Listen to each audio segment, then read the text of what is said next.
Buenas tardes. Buenas tardes. Hoy tenemos el gusto de que nos acompañe el director editorial del periódico Excelsior. Muchas gracias. Él es Pascal Beltrán del Río. Muchas gracias. Gracias, Paola Dalis, gracias por la invitación. Daniel Moreno es quien te invitó a finalmente participar en este proyecto. Yo ingresé desde el principio. El periódico, los activos del periódico se compraron a la cooperativa Excelsior a finales de enero y el 1 de febrero ya estaba yo en Excelsior en una etapa de refundación, de reorganización. ¿Qué cargo tenías? De relanzamiento, subdirector de información.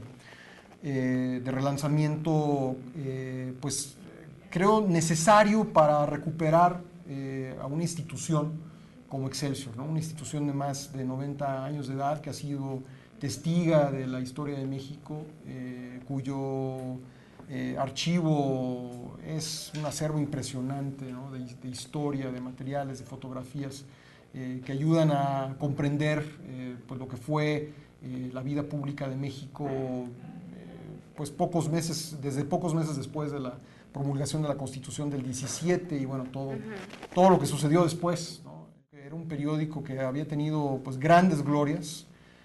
Había sido, así se le consideraba en los años 50, 60, 70 como uno de los 10 mejores periódicos del mundo, el mejor periódico en español y que por desgracia, por las cosas que sucedieron de 76 en adelante, pues entró en una crisis que lo llevó prácticamente a la extinción. Yo creo que el grupo tuvo el buen tino de escoger Excelsior, ¿no? como un periódico que merecía ser rescatado en lugar de fundar un periódico nuevo, que pudo haber sido también una opción, y entonces nos lanzamos en un proceso de refundación, de reorganización que duró apenas 2 meses. Y lo rescata, pero sí hay un cambio bastante radical, ¿no? Digo, tanto el formato... Yo creo que era necesario, ¿no? Yo creo que el cambio de formato... ¿Te gusta el formato? Sí, me gusta mucho, me gusta mucho, me parece un formato muy moderno, con un lenguaje muy actual, digamos, hecho para una época en que pues, el promedio de lectura en los países de Occidente, entre los cuales está México, pues es una página de periódico al día, ¿no? Yo no creo que eso hable de la extinción de la palabra impresa y de los periódicos, pero sí le impone a la prensa escrita unos retos muy importantes, ¿no? ¿Cómo seguir siendo un medio, el periódico, un medio que ayuda a entender la realidad y la explora a profundidad, pero al mismo tiempo utiliza recursos modernos como el diseño para tratar de transmitir de una forma rápida, considerando que la gente no tiene mucho tiempo para leer, pues esa profundidad que solamente un periódico puede dar. En aquel momento, bueno, era frenético, ¿no? Estábamos trabajando a una gran velocidad porque había que hacer todo. Había que contratar reporteros, había que reorganizar todo el área editorial, contratar columnistas, articulistas, eso por lo que toca al área editorial, porque aparte había que reorganizar las áreas de producción, de comercialización, instalar nuevos sistemas informáticos. Es decir, fueron 2 meses, yo a veces cuando platico eso ni me la creo, que en 2 meses logramos relanzar el periódico, ¿no? Y estar además trabajando con un despacho de diseño para encontrar una presentación que respetara la historia del periódico. Yo creo que mucho de esto que les estoy platicando se sintetiza en el cabezal, ¿no? El cabezal sigue respetando al cabezal original del periódico, pero en una versión más moderna. Yo creo que eso es un poco lo que hemos tratado de hacer en el periódico. Una de las expectativas que el público tenía hacia el periódico, hacia esta nueva empresa, era también el dueño, ¿no? O sea, el dueño no era un personaje fácil tampoco.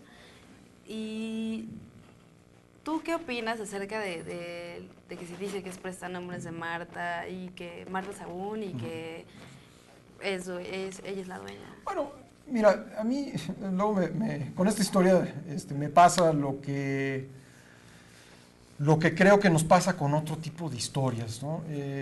Se forma una idea en la opinión pública que no está apegada a los hechos y que porque nadie la ventila, nadie la investiga, nadie se encarga de realmente saber qué hay detrás, pues ahí se queda flotando, ¿no?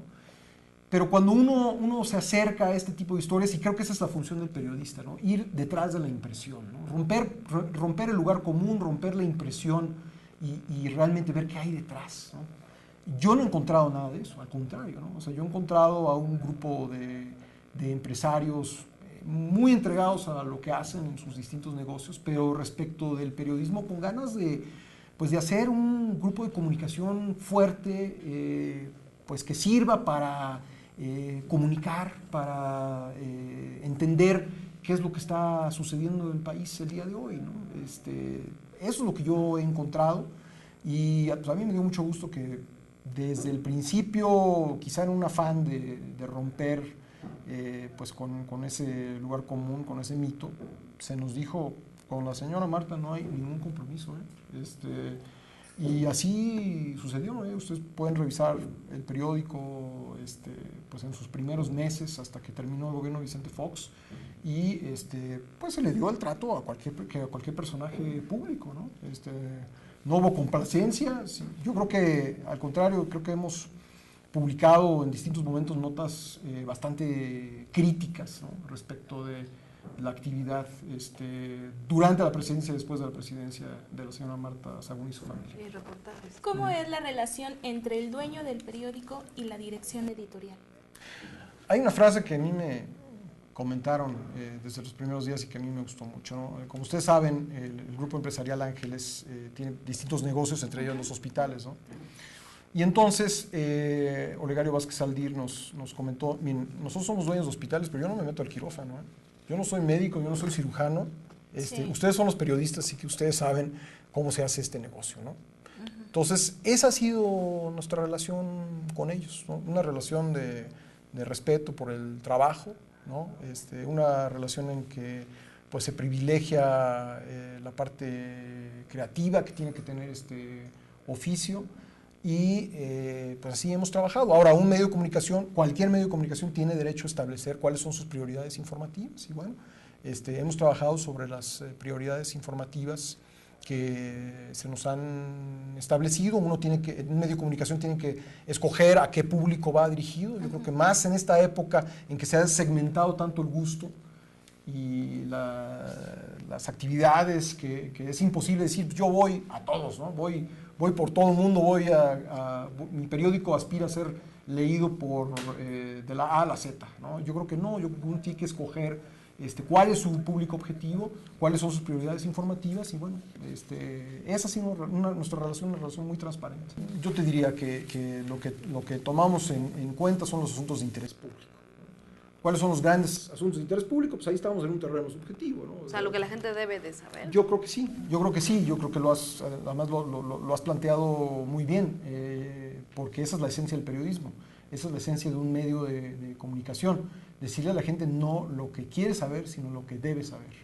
Lo que debe saber, por supuesto, es una elección del cuerpo editorial del periódico, ¿no? De cualquier medio de comunicación. Y en este sentido, ¿cómo se maneja, o el periódico cómo maneja estas notas que de repente ya sobrepasan lo que la gente debe de saber y entonces entran al juego de los que quieren que sepa la gente eso? Bueno, por el contexto en el que nos encontramos, me imagino que te refieres a la cobertura de los temas de Nota Roja, de crimen organizado.